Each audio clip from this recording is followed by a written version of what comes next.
नमस्कार, मेरा नाम दिलीप मोरानी है और हमारे चैनल का नाम वैल्यू फंड्स है। आज हम अपने चैनल पे पहला पॉडकास्ट करने जा रहे हैं और हमारे इस पहले पॉडकास्ट के जो हमारे गेस्ट हैं वो हैं मिस्टर नितिन हुरकट। और नितिन जी को हेल्थ इंश्योरेंस इंडस्ट्री में लगभग 15 साल का अनुभव प्राप्त है। तो आज हम उनसे बात करेंगे कि जब हम हेल्थ इंश्योरेंस लेते हैं तो हेल्थ इंश्योरेंस लेते समय हमें क्या क्या चीजें होती है जिसकी सावधानी रखनी है, क्या हम सावधानी रख सकते हैं जिससे कि जो हमारा हेल्थ इंश्योरेंस का क्लेम है वो रिजेक्ट नहीं है। तो आइए हम स्वागत करते हैं नितिन जी का। Nitin ji, you are most welcome in our channel value funds. Thank you so much sir, thank you so much. सबसे पहले तो मैं आपका धन्यवाद करना चाहूंगा कि आपने मुझे इस चैनल पे बुलाया और फर्स्ट चैनल पे आपने मुझे मतलब आपके फर्स्ट पॉडकास्ट में आपने मुझे बुलाया, तो I am so lucky about that. Definitely जो आपने पॉइंट बोले, काफी मिथ रहते हैं लोगों के माइंड में कि हमें हेल्थ इंश्योरेंस कैसा लेना चाहिए, लेने के बाद उसमें क्या क्या चीजें हमें या क्या क्या जानकारी हमारे पास होनी चाहिए। तो कहीं ना कहीं उन गैप्स को लेके जो भी उनके माइंड के अंदर प्रॉब्लम्स चलती है या फिर कोई भी कंफ्यूजन चलते हैं, तो आई डेफिनेटली ट्राई कि मैं वो सारे कंफ्यूजन दूर करूं। तो नितिन जी, मेरा पहला सवाल ये है कि हेल्थ इंश्योरेंस जरूरी क्यों है? सर, हेल्थ इंश्योरेंस बहुत ही ज्यादा जरूरी चीज है आज के समय को देखते हुए, क्योंकि लोगों के अंदर एक मिथ रहता है कि मैं बहुत ज्यादा एक्टिव पर्सन हूं, मैं रेगुलर एक्सरसाइज करता हूं, मेरे कभी हॉस्पिटलाइजेशन नहीं आ सकता या मुझे हॉस्पिटलाइजेशन की जरूरत नहीं पड़ सकती। तो उन सब लोगों को मैं ये चीज बताना चाहूंगा कि जो लोग बहुत फिटनेस फ्रीक थे उनके साथ भी कोविड में कई बार देखा ही है हम सबने कि कोविड में उनके साथ कई ऐसी आपबीती हुई, कई ऐसी प्रॉब्लम्स हुई जिसका मेंटल लॉस और कहीं ना कहीं इकोनॉमिक लॉस उनके घर वाले झेल रहे हैं। तो हर किसी के पास हेल्थ इंश्योरेंस होना चाहिए और हेल्थ इंश्योरेंस लेने का सबसे अच्छा समय होता है जब आप एकदम फिट हो। बिल्कुल करेक्ट, क्योंकि जब आप फिट नहीं होते हो तो हर कंपनी अपनी अपनी कुछ सेवरल कंडीशंस लगाती है कि आपको को पेमेंट लगेगा या आपको इंश्योरेंस ही नहीं मिलेगा। तो इस टाइप के आर्थिक समस्या से इन फ्यूचर ना जूझना पड़े, इसलिए आपको हेल्थ इंश्योरेंस। और दूसरा ये भी होता है कि अपने पास हमेशा तो घर में पैसे पड़े नहीं है, क्योंकि हेल्थ इमरजेंसी आती है तो उस समय हेल्थ इंश्योरेंस ही काम आता है। ऐसा जरूरी नहीं कि आपके पास घर पे हमेशा उतना कैश भी पड़ा रहे। तो मेरा दूसरा सवाल ये है कि हेल्थ इंश्योरेंस जो है वो क्या क्या कवर करता है? हेल्थ इंश्योरेंस क्या क्या कवर करता है? सर, हेल्थ इंश्योरेंस बेसिकली आपका हॉस्पिटलाइजेशन कवर करता है। जो एक मेडिकल इमरजेंसी होती है लाइफ के अंदर, अपन हर चीज की प्लानिंग करते हैं। नहीं, मैं जैसे सपोज डॉक्टर को दिखाता हूँ जी, कोई दवाइयां मेरी चल रही है या कुछ और है, तो क्या हेल्थ इंश्योरेंस ये सब भी कवर करता है क्या? सर, डॉक्टर को दिखाना, बाहर ओपीडी में ट्रीटमेंट कराना, ये कंपनी टू कंपनी वेरी करता है। जब भी आप हेल्थ इंश्योरेंस परचेज करें, आप एक बार उसको क्रॉस चेक कर सकते हैं कि ओपीडी में उसमें क्या क्या बेनिफिट है। क्या सारा कवर होता है उसमें? सारा कवर सर, ये भी चीज मैं कहूंगा कि ये भी पॉइंट जो है वो कंपनी टू कंपनी वेरी करता है कि उसमें कंसल्टेशन भी मिलता है, उसमें मेडिकल्स के बिल्स भी रिइंबर्स होते हैं, या फिर उसमें जो इन्वेस्टिगेशन हो रही है, जो भी जांचें वगैरह हो रही है, उनका भी मिलता है या नहीं मिलता है। वो चीज कंपनी टू कंपनी वेरी करती है। तो हॉस्पिटल में बिना एडमिट हुए भी ये क्लेम मिल जाते हैं? ओपीडी के अंदर सर्टेन पॉलिसीज में ये प्रोविजन है कि उनको ओपीडी के ट्रीटमेंट के भी पैसे रिइंबर्स हो जाए। अच्छा, वेरी गुड। तो बढ़ते हम अगले क्वेश्चन की तरफ। मान लो किसी ने पॉलिसी ले ली, तो क्या पॉलिसी लेते ही पहले दिन से सब कुछ कवर हो जाता है या उसमें कुछ वेटिंग भी होता है? ये काफी अच्छा सवाल है सर, क्योंकि पॉलिसी लेने के बाद सबसे पहले एक एक्सपेक्टेशन ये रहती है कि मैं इसको यूज कैसे कर सकता हूँ। करेक्ट। तो इसके लिए मैं बताना चाहूंगा कि फ्रॉम द डे फर्स्ट आपका एक्सीडेंटल कवर होता है। ओके। आज आपने पॉलिसी ली तो कल से आप एक्सीडेंटली कवर्ड हो, क्लेम के लिए एलिजिबल है, क्लेम के लिए एक्सीडेंटली एलिजिबल हो। ठीक है। उसके अलावा एक जो पहला वेटिंग पीरियड आता है वो आता है 30 डेज का waiting period, initial waiting period, मतलब जिसमें पॉलिसी लेने के बाद अपार्ट फ्रॉम एक्सीडेंट 30 डेज तक कोई भी बीमारी, कोई भी डिजीज कवर नहीं होती है। ठीक है। इसके बाद में आता है आपका 2 year waiting period. 2 year waiting period में कुछ स्पेसिफाइड डिजीज है like cataract, hernia, piles, joint replacement, uterus removal, stone, नाक कान गले से रिलेटेड ऑपरेशन, ये सारी बीमारियां 2 साल तक कवर नहीं होती है। अब कहीं ना कहीं मन में ये डाउट आता है कि अक्सर मुझे भी ये क्यों नहीं होती? हाँ, अक्सर मेरे सामने भी ये सवाल आ जाता है कि सिर्फ 2 साल तक तो आप ये चीज कवर ही नहीं कर रहे हो, फिर आप कवर क्या कर रहे हो? हाँ। तो पहले तो मैं बताना चाहूंगा ऐसी बहुत सारी बीमारियां हैं जो कवर होती है। तो इसकी लिस्ट मिलती होगी ना जब बिल्कुल, ये हर कंपनी इसकी लिस्ट प्रोवाइड कराती है, हर कंपनी इसकी लिस्ट देती है, या फिर पर्टिकुलर आप जिस भी एजेंट से परचेज कर रहे हैं या ऑनलाइन पॉलिसी परचेज कर रहे हैं तो आप वहां से डिमांड कर सकते हैं। करेक्ट। और ये बीमारियां बेसिकली प्लान्ड सर्जरीज के थ्रू ऑपरेट होती है, लाइक जैसे कैटरेक्ट है। यस। एकदम से नहीं आता, आकस्मिक नहीं बनता। डॉक्टर को दिखाते हैं, वो बताता है कि नहीं आपकी तो कैटरेक्ट है, आप ट्रीटमेंट करा लो, कैटरेक्ट का ऑपरेट होगा। तो अपन अपनी सुविधा अनुसार महीने 1.5 महीने में 15-20 दिन में कैटरेक्ट का ऑपरेशन करवा लेते हैं। ऐसे ही जॉइंट रिप्लेसमेंट में भी होता है most of the time, piles में भी मोस्ट ऑफ द टाइम ऐसे होता है। बेसिकली ये बीमारियां कहीं ना कहीं ओपीडी में स्टार्टिंग में ट्रीट होती है और एक फाइनल स्टेज पे जाके ऑपरेट होती है। तो वी हैव टाइम, ये ऑल ऑफ सडन वाली बीमारियां नहीं है। Most of the disease are not related to all of sudden.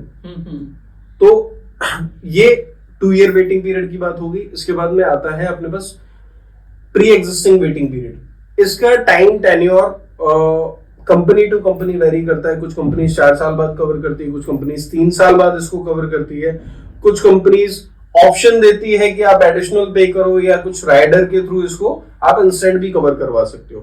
तो प्री एग्जिस्टिंग डिजीज की कोई ऐसी लिस्ट नहीं होती है। ठीक है। प्री एग्जिस्टिंग का मैं शाब्दिक अर्थ समझा देता हूँ, कोई भी पुरानी बीमारी जो पॉलिसी लेने से पहले आपको है, yes, that is pre existing. वो आप कंपनी को बताओ, अपने एडवाइजर से शेयर करो, उनकी एक्सपर्टीज यूज में लो, वो आपको इस चीज के बारे में बताएंगे कि अब आपको आगे किस तरीके से चलना रहेगा। ये बीमारी है तो आपको ये शो करनी है, इसमें ये वेटिंग पीरियड आएगा, या फिर इसके लिए जो आप प्रोडक्ट प्रपोज कर रहे हो वो प्रोडक्ट ना मिल करके आपको कोई दूसरा ऑप्शन दिया जाएगा। हार्ट अटैक कवर होता है पॉलिसी आफ्टर 1 मंथ, और कैंसर आफ्टर 1 मंथ। सारी क्रिटिकल इलनेस आपकी 1 महीने बाद से कवर होती है। बिल्कुल। तो हम जब भी पॉलिसी लेते हैं तो हमें ये चीजें मतलब पहले से प्रपोजल या पॉलिसी जब हमारे पास आती है तो ये चीजें हमें देख लेनी चाहिए। बिल्कुल देख लेनी चाहिए सर, कि क्या क्या उसमें कवरेज है और किस चीज के लिए वेटिंग है। जी, इसी चीज में मैं कुछ और चीज ऐड करना चाहूंगा सर। हाँ। कि जब भी अपन पॉलिसी लेते हैं तो सबसे पहली चीज है क्लाइंट का खुद का एडुकेट होना उस पॉलिसी को लेके। यस। उसे पता होना चाहिए कि उसकी पॉलिसी में क्या क्या कवरेज है, क्या क्या चीजें उसकी पॉलिसी में एक्सक्लूडेड है, यस, किन चीजों का पैसा उसे किस सर्टेन टाइम तक नहीं मिलेगा। इन सब चीजों के बारे में उनको जानकारी होनी चाहिए। और ये जानकारी सिर्फ उन्हीं को नहीं, जो अपन सबसे ज्यादा को भी होनी चाहिए। जी, जो अपन सबसे ज्यादा छोड़ देते हैं। लाइक आज मुझे कोई पॉलिसी दे गया, मैंने समझ ली और मैंने उस पॉलिसी को अपने पास रख ली। अब जब इमरजेंसी हुई और मुझे ही इमरजेंसी की जरूरत पड़ी तो एडुकेट करने कौन आएगा? हाँ। दूसरा, आपके फैमिली मेंबर के पास ना जिस एडवाइजर से पॉलिसी ली उसका नंबर भी होना बहुत जरूरी है कि आप कनेक्ट में हो। कल को इमरजेंसी है मान लो किसी के साथ, तो एटलीस्ट आप अपने एडवाइजर को कनेक्ट कर सके कि टाइमली कि भैया हमको ये मदद चाहिए तो वो कर सके। बहुत जरूरी है सर, तो ऐसे टाइम पे बहुत जरूरी है। यस। नितिन जी, कई बार ना मेरे पास इस तरह से भी क्लाइंट्स मिलते हैं या लोग कहते हैं, या जो कॉर्पोरेट में आजकल खूब सारे लोग काम कर रहे हैं, तो वो उनका रहता है कि यार हम जब किसी कॉर्पोरेट में काम कर रहे हैं या किसी बड़ी कंपनी में काम कर रहे हैं तो उन्होंने हेल्थ इंश्योरेंस उनको दे रखा होता है जो कि कंपनी की पॉलिसीज होती हैं। तो वो कहते हैं कि जब हमको कंपनी ने हमारा हेल्थ इंश्योरेंस दे रखा है तो हम अलग से हेल्थ इंश्योरेंस क्यों लें? क्या उनके लिए अलग से हेल्थ इंश्योरेंस लेना जरूरी है? तो इस पे क्या राय है आपकी? सर, पॉइंट एकदम वैलिड है आपका। इस पे मैं थोड़ा सा पीछे ले जाना चाहूंगा। स्टार्टिंग में मैंने एक बात बोली थी कि हेल्थ इंश्योरेंस लेने का सबसे सही समय क्या होता है। जब आप दो समय होते हैं, एक तो अब और दूसरा जब आप फिट हो। यस, ठीक है। अब कॉर्पोरेट में पॉलिसी चल रही है, अपन उसको लेके रिलैक्स हैं क्योंकि कॉर्पोरेट में सर्टेन बेनिफिट्स भी होते हैं कि भाई पीएडी भी डे 1 से कवर होती है, वो सब चीजें होती है उसमें। टेलर मेड पॉलिसी होती है, जैसी रिक्वायरमेंट कंपनी की है उस हिसाब से कंपनी डिजाइन करके देती है। तो आज मैं फिट हूं, मेरे पास कॉर्पोरेट पॉलिसी है, ऑल ऑफ सडन भगवान ना करे कोई ऐसी बीमारी आ गई, कोई गंभीर बीमारी आ गई, तो फिर क्या होगा? मैं जॉब तो लाइफ टाइम करूंगा नहीं, जब तक मैं जॉब करूंगा तब तक ही मेरी पॉलिसी चलेगी। और जिस दिन मैं कंपनी छोड़ूंगा मेरे पास क्या रहेगा? तो क्या कंपनी छोड़ते ही अगले दिन पॉलिसी खत्म हो जाती है? Absolutely sir. क्या बात करते हैं? कॉर्पोरेट पॉलिसी जो है, जो भी कंपनी ने आपके लिए ले रखी है, basically it's a contract between company and insurance company की। जब तक एम्प्लॉय मेरे पास काम कर रहा है तब तक वो इंश्योर्ड है, जब वो छोड़ गया तो वो इंश्योर्ड उस ग्रुप पॉलिसी से नहीं रहता। अच्छा। वहां पे अब आपने 10 साल खूब मेहनत करके बढ़िया पैसा जमा करा, 10 साल बाद आपने जॉब क्विट करी, सडनली कोई बीमारी आ गई, वो सारी सेविंग्स एक झटके में हैम्पर हो गई। तो अगेन मैं कहूंगा सबसे बढ़िया समय होता है हेल्थ पॉलिसी लेने का, आज की तारीख में लो। और दूसरी चीज, जब आप एकदम स्वस्थ हो तब। तो क्या एक जो कॉर्पोरेट एम्प्लॉई है वो 2 पॉलिसी ले सकता है क्या? बिल्कुल ले सकता है सर, बिल्कुल और ले सकता है। क्लेम वो उनका पर्सनल ओपिनियन है कि वो क्लेम अपनी कॉर्पोरेट पॉलिसी से लेना चाहते हैं या अपने जो दूसरा उन्होंने खुद का प्राइवेट इंश्योरेंस ले रखा है, खुद का एक इंडिविजुअल इंश्योरेंस ले रखा है, उससे लेना है। तो कॉर्पोरेट पॉलिसी क्या जितना खर्चा होगा पूरा कवर करता है या वो भी उसमें भी कोई सम इंश्योर्ड होता है? सर अगेन मैं कहूंगा ये टेलर मेड पॉलिसी होती है। कई कंपनीज बोलती है कि हम 90% तक ही पे करेंगे, क्योंकि प्रीमियम अकॉर्डिंगली वेरी करता है। क्योंकि ये परचेज करके कहीं ना कहीं कंपनी दे रही है या फिर सैलरी में से डिडक्शन कर रही है, व्हाटएवर, वो हर कंपनी का अपना आउटलुक है। ठीक है। तो बट ऑब्वियसली जो चीपर पड़ता है और बेस्ट पड़ता है, कंपनीज उसी को ज्यादा प्रमोट करती है। तो जो प्रोडक्ट होगा वो टेलर मेड प्रोडक्ट है, उसके क्या बेनिफिट्स हैं वो सारी चीजें आपको पहले समझनी है, वेरी करेंगी। हाँ, वो सारी समझनी है। जो आपका खुद का इंश्योरेंस है वो आपको अलग से समझना है। फिर जो समझी हुई चीज है उसके आधार पे आप ये डिसीजन लें कि मेरे को इससे क्लेम लेना है या मेरे को इससे क्लेम लेना है। ठीक है। तो दोनों पॉलिसीज भी हम एक साथ चला सकते हैं। जिस दिन हम कॉर्पोरेट से अपना जॉब क्विट करते हैं उसके बाद जो हमने अपनी पॉलिसी ले रखी है वो हमारी कंटिन्यू अपनी चलती रहेगी पॉलिसीज। बिल्कुल ठीक। तो बढ़ते हैं अगले क्वेश्चन की तरफ। आजकल ये कैशलेस और नॉन कैशलेस ये बहुत चल रहा है। हर आदमी चाहता है कि अगर उसने हेल्थ इंश्योरेंस लिया है तो कैशलेस होना चाहिए। तो क्या सब जगह कैशलेस इजीली हो जाता है या नहीं होता है? सब क्लेम लेने का जो सबसे पहला प्रोसेस है, हम प्रमोट यही करते हैं कि कैशलेस की तरफ ही कस्टमर जाए। ठीक है। कैशलेस के लिए कई बार क्वेरीज आती है कि कैशलेस के टाइम पे हमारे को क्या करना है, क्या हमें इंटीमेट करना है किसी को, क्या हमें किसी को कुछ बताना है।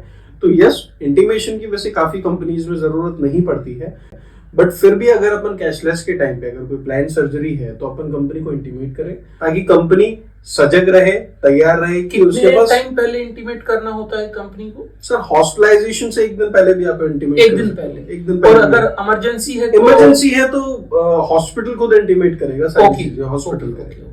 तो उस दशा में ये मत नहीं रखना है दिमाग में कि अरे इमरजेंसी है तो मैं इंटीमेट करने कहा जाऊंगा। नहीं जरूरत पड़ती है, आप डायरेक्ट जाके एडमिट होंगे। हर हॉस्पिटल में एक टीपीए डिपार्टमेंट होता है। वो टीपीए डिपार्टमेंट बेसिकली कोऑर्डिनेट करता है इंश्योरेंस कंपनी के बीच में और हॉस्पिटल के बीच में। और एक और चीज इसमें बताना चाहूंगा, जैसे कई लोग ये कहते हैं कि हमें कार्ड नहीं मिले, हमें ये नहीं मिला। तो डिजिटलाइजेशन का जमाना है, कार्ड वगैरह और ये सब चीजें एक टाइम पे दिए जाते थे। अब डिजिटल कार्ड, पीडीएफ में पॉलिसीज, ये सब चीजें आपकी मोबाइल ऐप के अंदर आपकी ईमेल आईडी पे रहती है, जो आप तुरंत हॉस्पिटल को शेयर कर सकते हो। फिर वो कैशलेस का जो प्रोसेस है वो उनका स्टार्ट हो जाता है। तो that is basically cashless. Second term आती है रीइंबर्समेंट।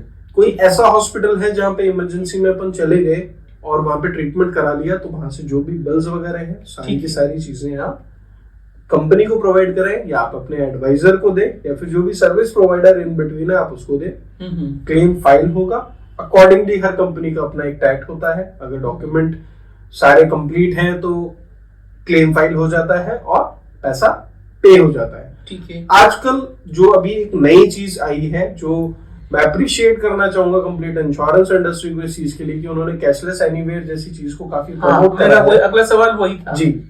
तो कैशलेस एनीवेयर के बारे में भी मैं एक चीज आप लोगों को बताना चाहूंगा। ये प्लान सर्जरीज में ज्यादा अच्छे से वर्कआउट करता है, जहां पे आपको पता है, जैसे कि मैंने अभी बताया था कि भाई कैटरेक्ट का ट्रीटमेंट है, महीने 1.5 महीने में कराना है, तो आप हॉस्पिटल चूज करें। अगर वो मेरे नॉन कैशलेस नेटवर्क में है तो वहां पे कैशलेस प्रोवाइड कराया। बेसिकली हम ऐसे समझे कि अगर किसी हॉस्पिटल में कैशलेस टाई अप नहीं है और कस्टमर वहां जाके ट्रीटमेंट लेता है और प्लान्ड है, तो कंपनी को अगर उसने पहले इंटीमेट कर दिया तो उस केस में भी उसको कैशलेस फैसिलिटी वहां पर एग्जैक्टली मिल जाएगी। एग्जैक्टली तो ये चीज भी बहुत अच्छी है कि कंपनियां आजकल काम कर रही है। जी सर। अच्छा, एक इसी से ही और सवाल मेरा आता है, मान लो मैंने हॉस्पिटल में इलाज तो करा लिया, अब इलाज कराने के बाद जब मैं घर आया हूँ तो उसके बाद भी मेरी कुछ दवाइयां वगैरह चल रही होती है, या कई बार मैंने पहले डॉक्टर को दिखाया था, ट्रीटमेंट मेरा पहले चला, उससे फायदा नहीं हुआ, उसके बाद मुझे हॉस्पिटल में एडमिट होना पड़ा, तो क्या वो खर्चा भी कंपनियां कवर करती है? जी सर, बिल्कुल। हर कंपनीज का अपना अलग अलग प्रोविजन होता है। बेसिकली इस टर्म को हम बोलते हैं प्री एंड पोस्ट हॉस्पिटलाइजेशन। अच्छा, pre hospital and post hospitalization. Pre मतलब हॉस्पिटल में एडमिट होने से पहले के खर्चे, जिसके अंदर ठीक है। एक नॉर्मल इलस्ट्रेशन देता हूं मैं आपको कि एक एक्स पर्सन है, उसके सर में बहुत तेज दर्द हुआ, ठीक है, ही रश टू द हॉस्पिटल। वहां पे हॉस्पिटल में जाके डॉक्टर ने बोला कि आपकी सर में ये दर्द जो है ये सर्टेन चीजों की वजह से हो सकता है, बट पहले अपन जांच करा लेते हैं, ठीक है, जांच करा के कंक्लूजन पे आएंगे। अब वो जांच कराते हैं, जांच कराने पे चीज सामने है कि भाई कोई ट्यूमर से रिलेटेड कुछ है, देन वो आपको सजेस्ट करेंगे कि आपको तो एडमिट होना पड़ेगा। तो जो डॉक्टर की फीस है, जो जांच का पैसा है, अगर इन बिटवीन कोई पेन किलर्स वगैरह या कोई भी दवाई वगैरह दी गई है तो उनका जो पैसा है हॉस्पिटल एडमिट होने से पहले। डेज को मैं डिफाइन नहीं करूंगा क्योंकि हर कंपनी का अलग अलग होता है। अंदाजन कितने दिन का होता है कम से कम अगर हम बात करें? 30 डेज तो ऑलमोस्ट हर सभी कंपनी करती है। प्री हॉस्पिटल की बात, प्री हॉस्पिटलाइजेशन। पोस्ट में up to 180 days, 90 days, 60 days, हर कंपनी का अपना अलग अलग एज पर द प्लान जो हमने लिया है उसके हिसाब से, फीचर के हिसाब से होता है। ये भी बहुत अच्छा फीचर है कि आपको जो कंपनीज देती हैं। जी, ठीक है। तो अब जो आपके 60 डेज पहले के जो एक्सपेंसेस थे या 30 डेज पहले के जो भी एक्सपेंसेस थे वो कंपनीज ने आपको कवर करे। पोस्ट हॉस्पिटलाइजेशन भी सेम इसी तरीके से काम करता है कि अब 5-6 दिन अगर कोई व्यक्ति हॉस्पिटल में रुक के आया है तो ऐसा तो है नहीं कि घर पे आते किसी भी चीज की जरूरत नहीं पड़ेगी, डेफिनेटली जरूरत पड़ेगी। 10-15 दिन बाद डॉक्टर को वापस दिखाना होगा, दवाइयां चलेगी, मेडिकल टेस्ट होंगे कि सब चीजें कंट्रोल में आई है या नहीं आई है, वाइटल्स कंट्रोल में आए हैं या नहीं आए हैं। तो up to 60 days, 180 days, 90 days, whatever the company, जो भी कंपनी बोलती है उस अकॉर्डिंग, तो ये पोस्ट हॉस्पिटलाइजेशन भी आपका पूरा कवर होता है। नितिन जी, आजकल जब हम हॉस्पिटल में ट्रीटमेंट के लिए जाते हैं तो एक ही बीमारी के 3 तरह के पैकेज अवेलेबल होते हैं वहां पर, तो उसके बारे में आपकी क्या राय है? या जब हम जाते हैं तो वो रूम के हिसाब से होते हैं, तो क्या चीजें हमें वहां लेनी है, कैसे करना है, थोड़ा उसके बारे में बताएं। देखिए सर, मैं इस चीज में एक बहुत अच्छी, ये मैं थैंक यू सो मच आपने ये सवाल मेरे से पूछा, क्योंकि मैं एक चीज काफी टाइम से कॉमन फोरम पे बोलना चाह रहा था कि सम इंश्योर्ड एक तरह से आपके पास एक बैलेंस है। ठीक है, कि आपका 10 लाख रुपए का एक सम इंश्योर्ड है। मैं बार बार 10 लाख रुपए इसलिए यूज ले रहा हूं क्योंकि एक कॉमन सम इंश्योर्ड है जो लोग इतना होना भी चाहिए, बेर मिनिमम इतना होना चाहिए। तो अब उसके अंदर वो 10 लाख रुपए का मैंने एक तरह से आपको फंड दे रखा है, वो पैसा आपका है। ठीक है। अब आप हॉस्पिटल में जाके या तो सुपर डिलक्स या सुपर लग्जरी रूम लेके अपना ट्रीटमेंट करा लो, जो कि कंपनीज आजकल देती भी है। काफी कंपनीज ऐसी है जो रूम रेंट की लिमिट नहीं लगाती है। ठीक है। तो जो आपका लाइन ऑफ ट्रीटमेंट चलता है वो रूम के हिसाब से चलता है। फॉर एग्जाम्पल जनरल का है तो जनरल के अकॉर्डिंग आपका लाइन ऑफ ट्रीटमेंट चलेगा। ट्विन शेयरिंग है तो ट्विन शेयरिंग के हिसाब से लाइन ऑफ ट्रीटमेंट चलेगा। काफी हॉस्पिटल्स ऐसे ही करते हैं। तो चूंकि वो आप ही का धन है, वो आप ही का पैसा है, तो आपको देख के खर्च करना है। पर क्लाइंट तो चाहेगा ना मैं अच्छे से अच्छा ट्रीटमेंट लूं। एग्जैक्टली।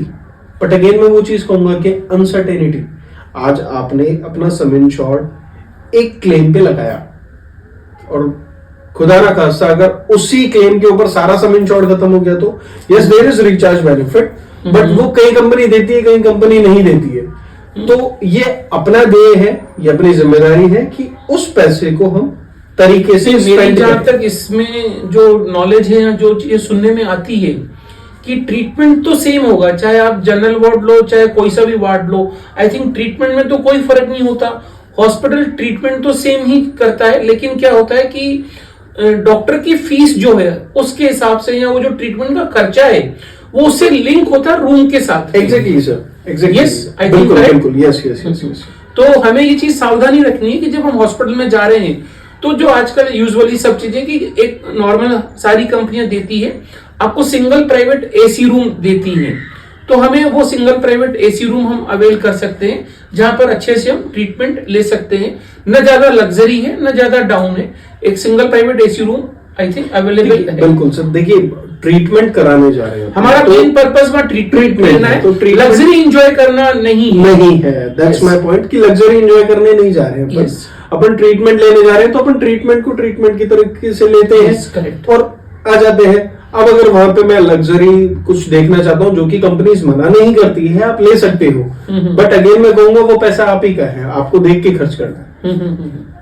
ठीक है। अच्छा, और आज तक आपने इतनी सारी कंपनी में काम किया है, आपका कुछ क्लेम से रिलेटेड या कोई आपका एक्सपीरियंस हो जो आप शेयर करना चाहे हमारे श्रोताओं के साथ में, तो जरूर चाहेंगे आप। इंसिडेंट का ऐसा है कि डेली आते हैं ऐसे इंसिडेंट्स, मतलब कोई भी एक आधा जो आपको यादगार हो या ऐसा हो जो कि रिसेंट हुआ था, एकदम रिसेंट हुआ था।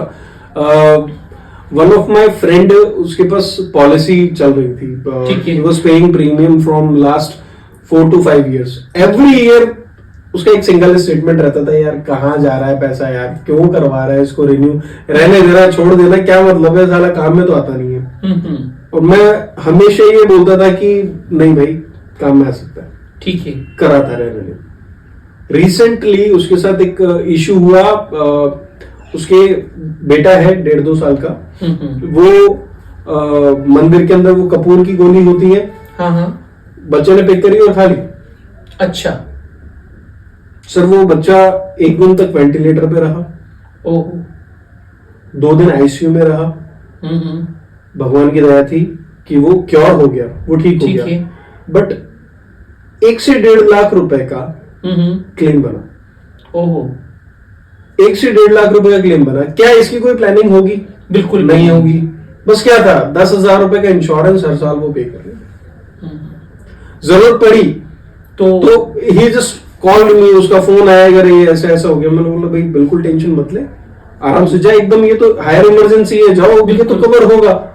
वही चीज हुई, वो कवर भी हुआ, कैशलेस भी हुआ, प्री पोस्ट के पैसे भी हमने दिए, सारी चीजें। आज वो थैंक्स भी बोलता होगा, आज वो थैंक्स भी बोलता है।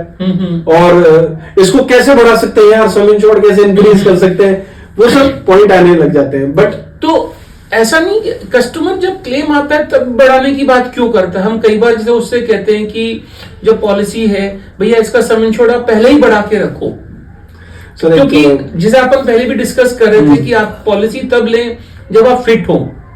तो जब एक बार क्लेम आ जाता है और उसके बाद कोई क्लाइंट कहता है या कस्टमर कि मेरी पॉलिसी का सम इंश्योर्ड बढ़ा दो, नेचुरली वहां कंपनी कुछ ना कुछ रिस्ट्रिक्शंस लगाती होगी, या क्या वो किस तरह से जो बढ़ा हुआ सम इंश्योर्ड है वो कैसे काम करता है, थोड़ा उसके बारे में भी जानकारी दी। देखिए, जैसा आप बोलते हैं कि क्लेम आने पे ही लोग इस चीज को समझते हैं, तो एक बड़ी पुरानी सी कहावत है, ठोकर आए ही आदमी समझता है इन चीजों को।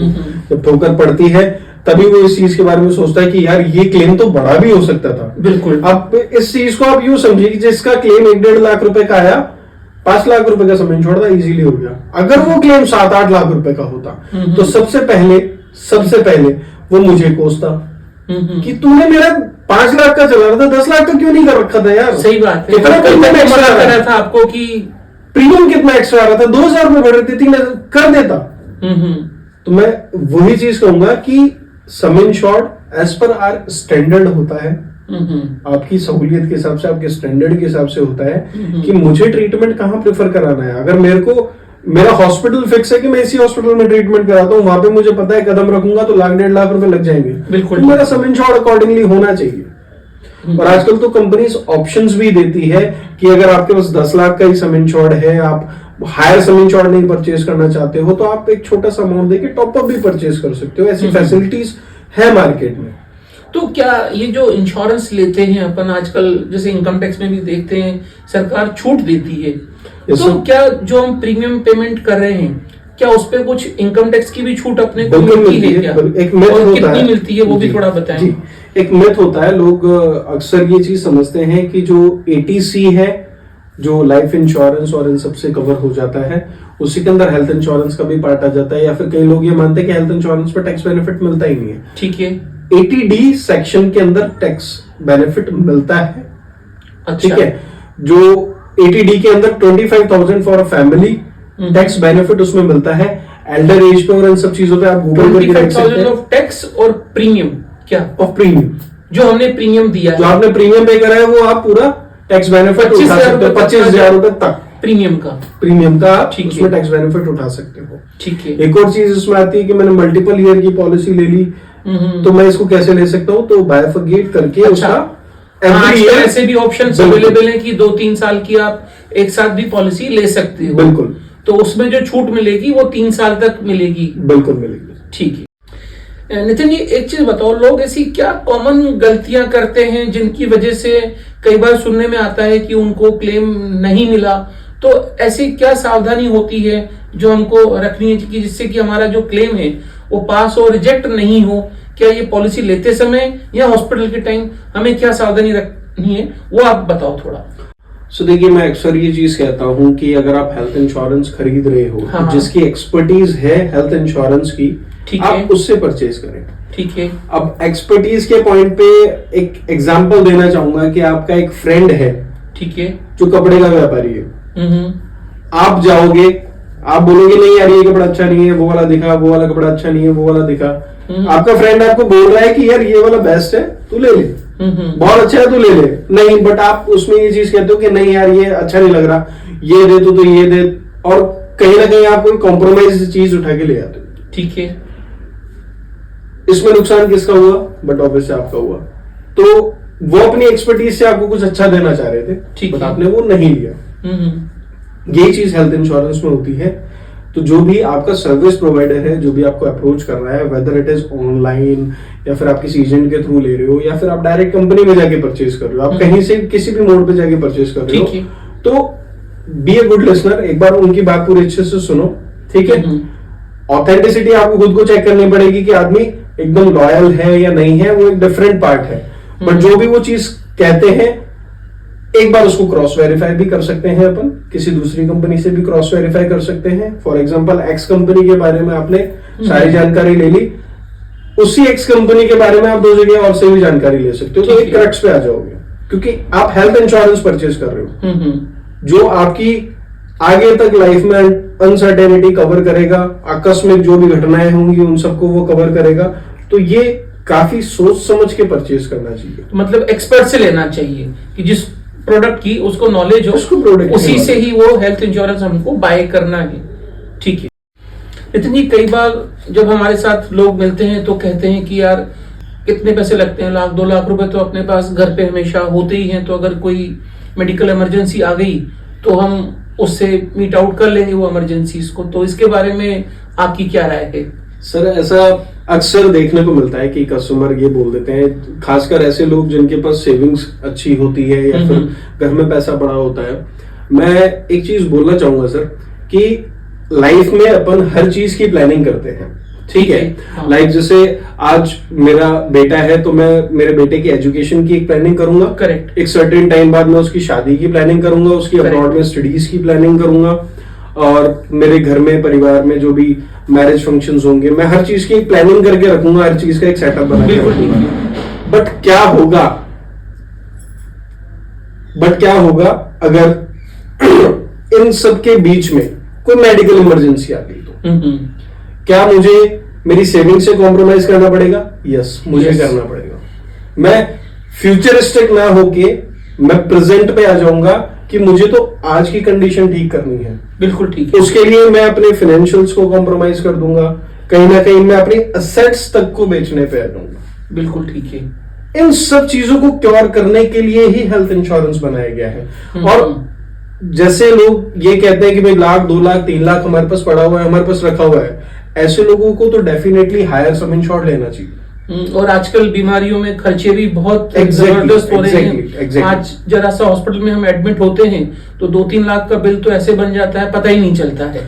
सर, हॉस्पिटल एक ऐसा एरिया है जहां पे आप जाके बार्गेन नहीं कर सकते। करेक्ट। तो जो डॉक्टर बोलेगा वो आपको मानना पड़ेगा। बिल्कुल, डॉक्टर भगवान है। डॉक्टर भगवान है, एग्जैक्टली डॉक्टर भगवान है उस टाइम पे। तो जो भगवान के वचन होंगे वो आपको मानना पड़ेगा। नितिन जी, आजकल ये नो क्लेम बोनस आता है पॉलिसीज के साथ में, तो इसके बारे में कुछ बताओ कि नो क्लेम बोनस क्या होता है। सो जैसा कि आपने अभी वर्ड बोला नो क्लेम बोनस, तो इसका शाब्दिक अर्थ यही है कि क्लेम ना लेने की दशा में बोनस। अब क्लेम अगर अपन नहीं लेते हैं, किसी भी एक्स कंपनी से पॉलिसी लिए क्लेम नहीं लेते हैं, तो कंपनीज बेनिफिट देती है।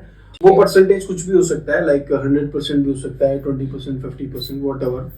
तो कंपनी आपको बेनिफिट देती है, आपके सम इंश्योर्ड के ऊपर वो बोनस एड ऑन कर देती है। फॉर एग्जाम्पल 10 लाख रुपए की पॉलिसी है, कोई क्लेम नहीं लिया तो उसमें आपको 50% या 100% बोनस उन्होंने एड ऑन कर दिया नेक्स्ट ईयर में। तो इस तरीके से वो आपके सम इंश्योर्ड को इंक्रीज करती है। अब जब वो सम इंश्योर्ड इंक्रीज करेगी तो अगले साल जो प्रीमियम देंगे वो 10 लाख पे ही चार्ज करेगी कि 20 लाख पे लेगी वो कंपनी? सर मैं फिर कहूंगा ये बेनिफिट है। अच्छा, ये बेनिफिट हमने दे दिया है। वो क्यों दिया? क्योंकि आपने कंपनी को कोई क्लेम दिया ही नहीं। ठीक है, कोई क्लेम कंपनी के पास नहीं आया तो कंपनी ने उस पे आपको एड ऑन कर दिया, बोनस के रूप में आपको एड ऑन कर दिया, आपको रिवॉर्ड दे दिया एक तरह से। ठीक है, कि आपको हमने सम इंश्योर्ड इंक्रीज कर दिया। और ये कब तक देती रहती है कंपनी? सर ये चीज कंपनी टू कंपनी वेरी करती है। अच्छा, सारी कंपनियों का फिक्स नहीं है, हर कंपनी का अलग अलग है। एग्जैक्टली, हर कंपनी का अपना अपना है। कोई 2 साल तक देती है, कोई 5 साल तक देती है। कुछ आजकल तो इन्फिनिटी वाला भी ऑप्शन आ गया कि जब तक पॉलिसी रन करी तब तक आपको बोनस मिलता रहेगा। अब इसमें तो हमको ये देखना है कि हम जिस कंपनी से पॉलिसी ले रहे हैं तो उसमें वो फीचर है या कोई दूसरा फीचर है, क्योंकि वो जब पॉलिसी ले रहे हैं तो ये चीजें हमें तभी देखनी है। बिल्कुल सर, मैं फिर वही चीज कहूंगा आपसे कि अगर हेल्थ इंश्योरेंस किसी को लेना है तो बाय इट फ्रॉम एक्सपर्ट से लो जिन्हें इन चीजों की पूरी नॉलेज हो। अच्छा, बोनस के अंदर भी आजकल 2 टाइप के बोनस हो गए। एक तो नो क्लेम बोनस हो गया, और एक बोनस मार्केट में भी ये भी है कि नो क्लेम या क्लेम से रिलेटेड नहीं है। हाँ, आजकल ये वो एक तरह से अशोर्ड बोनस है। आजकल आपके पास ये भी एक तरह का राइडर आता है, मैंने सुना है कि अगर आप क्लेम ले भी रहे हो फिर भी कंपनी आपको नो क्लेम बोनस देती है। इस तरह की भी टर्म्स हमने कई बार देखा है, यूज हो रही है कि आप क्लेम लो चाहे मत लो, लेकिन कंपनी आपका सम इंश्योर्ड बढ़ा ही देगी। तो वो क्या होता है? सर वो बेसिकली एक अशोर्ड बोनस है। ठीक है, अशोर्ड बोनस मतलब ये हो गया कि आप क्लेम लो चाहे नहीं लो, उससे कोई फर्क नहीं पड़ता, बोनस आपको मिलेगा ही मिलेगा। इसमें कई कंपनी 500% बोनस दे रही है, कई कंपनी इन्फिनिटी दे रही है। तो ये अलग अलग है जो कंपनी टू कंपनी वेरी करता है। और एड ऑन क्या क्या कवर होते हैं? जी सर, और एड ऑन वैसे बोनस एक महत्वपूर्ण फीचर है जिसके बारे में अपन ने भी डिस्कस कर लिया। इसके अलावा रिचार्ज, रीस्टोर, अलग अलग नाम से इस चीज को बुलाया जाता है। इसका अर्थ मैं बता देता हूं कि 10 लाख रुपए की किसी के पास पॉलिसी है, वो 10 लाख रुपए किसी कारणवश यूटिलाइज हो गए, ठीक है, तो 10 लाख रुपए का उनके पास ये रीस्टोर या रिचार्ज वापस एड ऑन हो जाता है। उससे फायदा ये होता है कि रेस्ट मेंबर्स के पास कवरेज के लिए एक लिमिट अलग से रहती है, अपार्ट फ्रॉम बोनस। अगर बोनस एड ऑन नहीं हुआ है अभी तक तो उनके पास भी एक ऑप्शन रहता है। हाँ, इसमें भी आपको हर जगह ये चीज देखनी जरूरी है कि क्या इसमें कोई वेटिंग पीरियड तो नहीं है, क्या ये सेम पर्सन कवर हो जाता है या किस दिन बाद होता है, इसमें कोई वेटिंग पीरियड है, क्या इसमें सेम पर्सन सेम डिजीज भी ये कवर कर रहे हैं या नहीं कर रहे हैं। तो इस चीज के बारे में पूरी जानकारी लेनी चाहिए। ये आजकल पेंडेमिक जो हमने 4 साल पहले सभी ने फेस किया है, जो भी आजकल की जनता है, 4 साल पहले आया था कोरोना पेंडेमिक जिसने पूरी दुनिया को हिला दिया था। तो क्या इस तरह के जो पेंडेमिक आते हैं तो क्या वो हेल्थ इंश्योरेंस में कवर होते हैं या नहीं होते? तो देखिए, पेंडेमिक कोविड अपन सबने देखा है। तो कोविड जब आया था तब मैं अप्रिशिएट करूंगा सारी कंपनीज को, कंप्लीट हेल्थ इंश्योरेंस इंडस्ट्री, जिन्होंने हर आदमी को आर्थिक रूप से सपोर्ट करा जिनके पास पॉलिसीज थी। ठीक है, जो पॉलिसी होल्डर्स थे उनको आर्थिक रूप से बहुत सपोर्ट करा। ट्रीटमेंट की कॉस्ट फिक्स नहीं थी, कई लाख रुपए में इलाज करा रहे थे, सबके लिए नहीं थी। कईयों का 15 लाख रुपए देके इलाज हो रहा था, कई लोगों का घर पे ट्रीटमेंट चल रहा था, होम क्वारंटीन, जो बहुत सुना था अपन ने कि घर के हॉस्पिटल में तो जगह ही नहीं थी, लिमिटेड जगह ही नहीं थी। तो घर पे भी ट्रीटमेंट के जो चार्जेस लग रहे थे काफी कंपनीज ने वो भी कवर करे। तो मैं फिर अप्रिशिएट करना चाहूंगा कंप्लीट हेल्थ इंश्योरेंस इंडस्ट्री को कि उन्होंने हर उस व्यक्ति के बारे में सोचा जो उनका पॉलिसी धारक है। बिल्कुल, इसीलिए जो अपन पहले भी डिस्कस कर रहे थे कि हेल्थ इंश्योरेंस जो है ना वो कभी भी सिचुएशंस बता के नहीं आती है। तो अपने को जो हेल्थ इंश्योरेंस है वो पहले से लेके रखना चाहिए, क्योंकि सिचुएशंस कब किसके साथ कैसी आ जाए, तो हेल्थ इंश्योरेंस बहुत जरूरी है।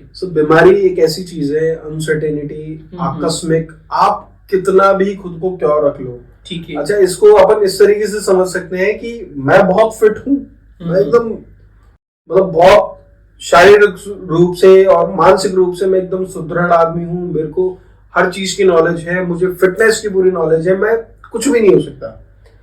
मैं गाड़ी से जा रहा हूँ, ठीक है, किसी एक्स पर्सन ने टक्कर मार दी, क्या मेरी फिटनेस वहां पे कुछ काम करेगी? बिल्कुल नहीं, बिल्कुल नहीं करेगी। हाँ, वो किसी एक्स पर्सन की वजह से मेरे को हार्म हो गया, बिल्कुल बिल्कुल। क्या वो मेरे ट्रीटमेंट का पैसा देगा?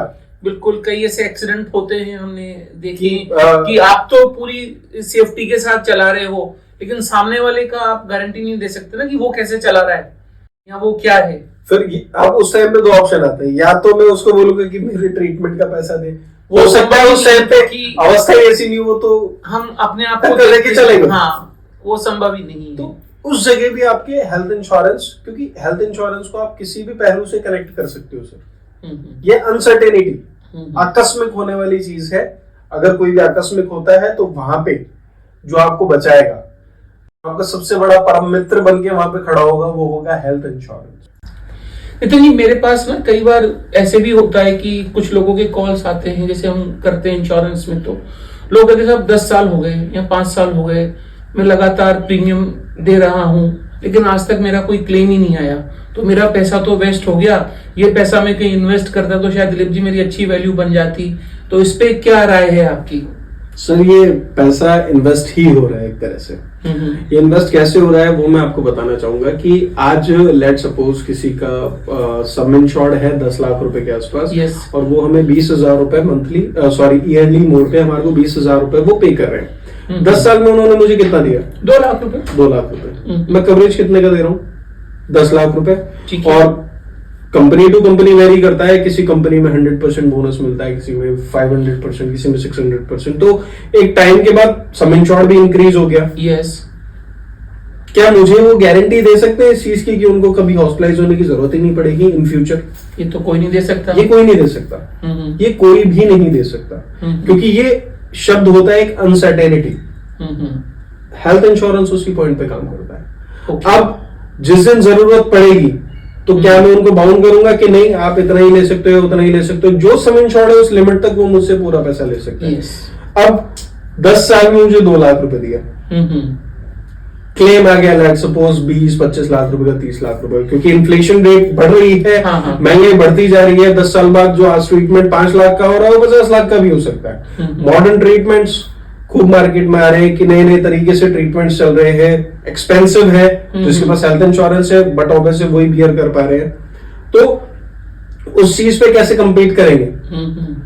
हाँ, हम इसको ऐसे समझ सकते हैं, कई सारी चीजें होती है। आज हम गाड़ी का भी तो इंश्योरेंस कराते ही है ना, तो जरूरी थोड़ी कि गाड़ी का भी एक्सीडेंट हो, अपन अच्छे से चलाएंगे तो गाड़ी का नहीं होता है। हम एक अपनी सेफ्टी के लिए, बेसिकली अपनी सेफ्टी और पीस ऑफ माइंड हो जाता है अपने साथ में। अगेन मैं उसी पॉइंट पे होऊंगा, मान लेते हैं 10 साल बाद 30 लाख रुपए का क्लेम आ गया, हाँ, तो कंपनी देगी। 10 साल में मैंने 2 लाख रुपए दिए, my return is 30 lakh rupees. वो मैं जेब से भी देता, यस करेक्ट, जेब से भी देता, क्योंकि हम फॉरेन कंट्रीज में तो फिर भी लोग मांग लेते हैं या बोल देते हैं कि नहीं इनको डेथ कोर्ट की तरफ से अप्रूव हो जानी चाहिए, या ये सब चीजें। हम बड़े इमोशनल लोग हैं सर, वी आर इंडियंस, हम बहुत इमोशनल हैं। हम एंड तक जो हमारा चहीता है, जो हमारा प्यारा है, हम उसको एंड तक जाने नहीं देना चाहते। बट कहीं ना कहीं लोग फाइनेंशियली क्रंच में आके होप छोड़ देते हैं। उनके लिए हेल्थ इंश्योरेंस इज इंपॉर्टेंट, कभी भी ऐसी प्रॉब्लम ना आए, that's why it is important. और अगेन मैं अपने पॉइंट पे आऊंगा कि जो आपने कहा कि भाई आज तक पैसा ही दे रहे हैं, कभी क्लेम की जरूरत पड़ी नहीं, तो मैं अश्योर करता हूं कि जिस टाइप से आज का रहन सहन है, जिस टाइप का अपन आज खाना खा रहे हैं, पेस्टिसाइड्स अपने फूड्स में है, सब चीजें हैं, तो कहीं ना कहीं बीमार होने की दर भी बढ़ती जा रही है। और कोई ना कोई तो बीमार हो ही रहा है, कंपनी किसी न किसी को तो क्लेम दे ही रही है। बिल्कुल, कि आपके पैसे को कोई यूज कर रहा है, एक तरह से ये अपन उसको डोनेशन भी कह सकते हैं कि आपने इनडायरेक्ट वे में बेसिक डोनेशन दे दिया, आपने पूल सबसे लेना, किसी एक जरूरतमंद को देना। नितिन जी, अपन क्लेम के लिए जब बात कर रहे थे, क्योंकि सबसे ज्यादा क्या क्वेश्चंस मेरे साथ आज क्लेम के ही है आपके लिए, क्योंकि क्लेम एक मोस्ट इंपोर्टेंट पार्ट है। तो कई बार ना ऐसा भी होता है कि मान लो किसी ने पॉलिसी ली है और वो पॉलिसी 5-6 साल से चल रही है, अब 5-6 साल बाद कोई क्लेम आता है और वो क्लेम उसका इसलिए कंपनी रिजेक्ट कर देती है कि जिस बीमारी के लिए वो हॉस्पिटल में गया था, वो बीमारी जब पॉलिसी ली थी उसने, उससे 10 साल पहले भी वही बीमारी हुई थी। तो इस केस में जैसा कि आप कह रहे थे कि 4 साल बाद सब कुछ कवर हो जाता है, तो क्या यहाँ पर कंपनी क्लेम क्यों नहीं देती है? कुछ बताएंगे इसके बारे में आप? सो देखिए, मैं एक चीज बताता हूँ कि जो अभी आपने लाइन बोली कि भाई 4 साल बाद अपन सब चीज कवर कर लेते हैं, ये थोड़ी सी कॉम्प्लिकेटेड लाइन है। ठीक है। ये देखिए, कवरेज एक आपने हेल्थ इंश्योरेंस ली है, ठीक है। हेल्थ इंश्योरेंस के बाद दिस इज नॉट 100% अश्योरेंस कि आपके सारे क्लेम पे होंगे, क्योंकि अगर आप इंडस्ट्री का भी क्लेम रेशियो देखते हो तो 92% या 90% के अराउंड ऐसे चल रहा है। तो इसमें जो अभाव होता है या फिर जो भी गैप बनता है, जैसा कि आपने बताया कि पॉलिसी लेते टाइम कहीं ना कहीं वो चीज डिस्क्लोज नहीं हुई और एक टाइम बाद उस चीज से रिलेटेड ही क्लेम आ गया। कई बार भूल जाता है इंसान ना उसको याद, क्योंकि 10 साल पहले हुई थी, उसके बाद कोई ट्रीटमेंट तो उसने लिया नहीं उस चीज का, और वो अब जरूरत पड़ी है। यहाँ पे सर मैं एक चीज कहना चाहूंगा कि कस्टमर और कस्टमर जिनसे भी पॉलिसी ले रहे हैं वो दोनों को साक्ष्य की पूरी जानकारी होनी चाहिए। बिल्कुल ठीक है। आज अगर मैं पॉलिसी लेता हूं तो हर कंपनी, कोई सी भी कंपनी होगी, वो आपसे ये जरूर पूछती है कि क्या कोई आपकी पुरानी बीमारी है। तो और मैं ये चीज बिल्कुल नहीं मानता हूं कि आज अगर किसी के डायबिटीज है या बीपी है तो वो भूल सकते हैं उस चीज। बिल्कुल नहीं भूलते, रोज दवाई लेते हैं, रोज दवाई लेते हैं, तो वो भूल ही नहीं सकते।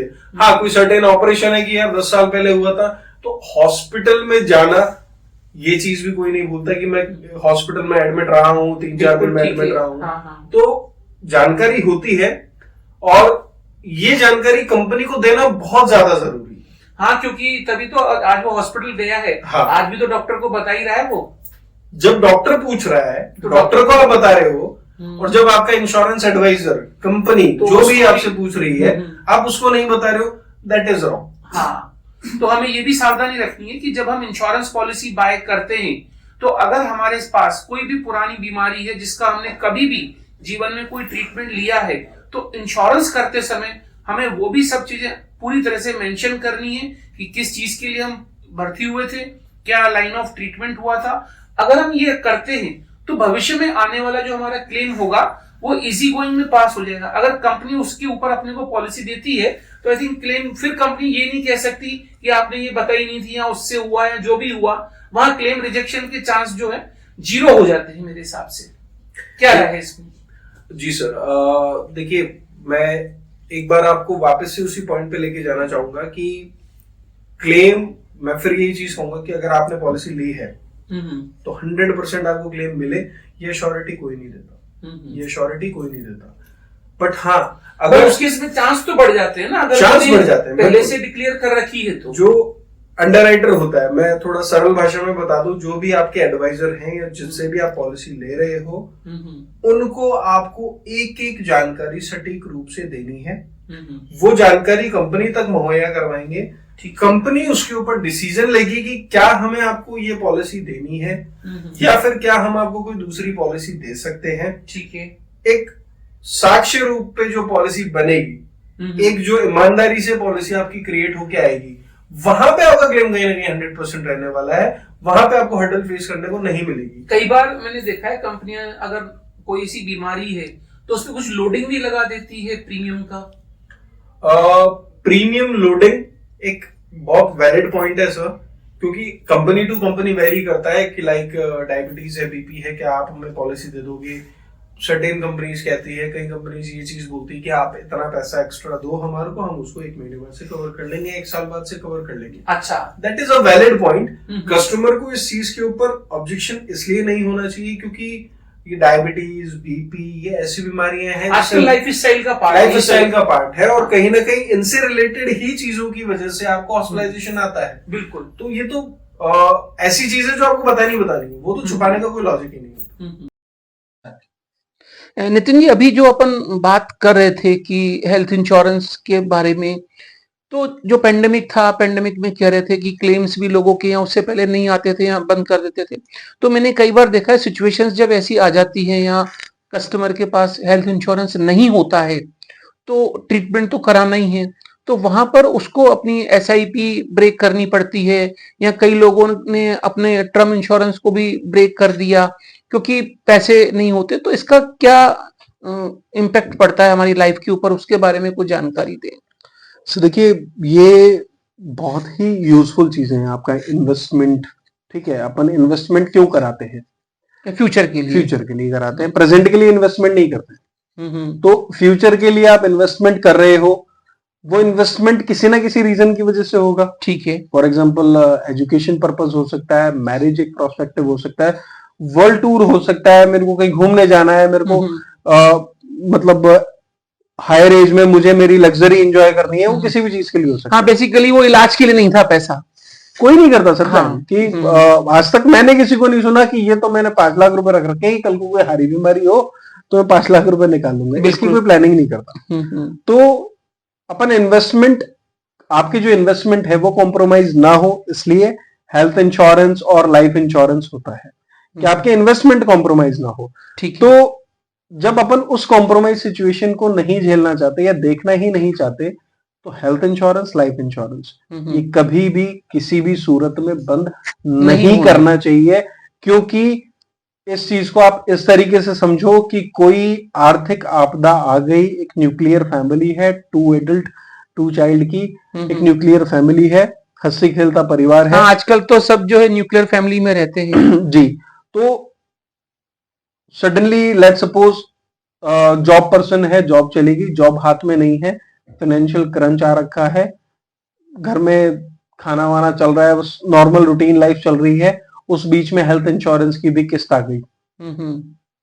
लोग अक्सर उस किस्त को इग्नोर कर देते हैं। बिल्कुल ठीक है कि मैं पहले पेट तो भर लूं, फिर बाद में मैं इंश्योरेंस पे कर लूंगा, लैप्स होगा, हो जाएगा यार, मेरे को आज तो खाना खा लूं। आजकल बहुत सारे ऑप्शंस अवेलेबल हैं, आप क्रेडिट कार्ड से, ईएमआई पे इंश्योरेंस मिल जाता है आई थिंक इजीली। तो अब उस सिचुएशन में अगर कोई ट्रीटमेंट लेने की जरूरत पड़ गई या कोई भी बड़ा इलाज सामने आ गया, तो आप क्या करोगे?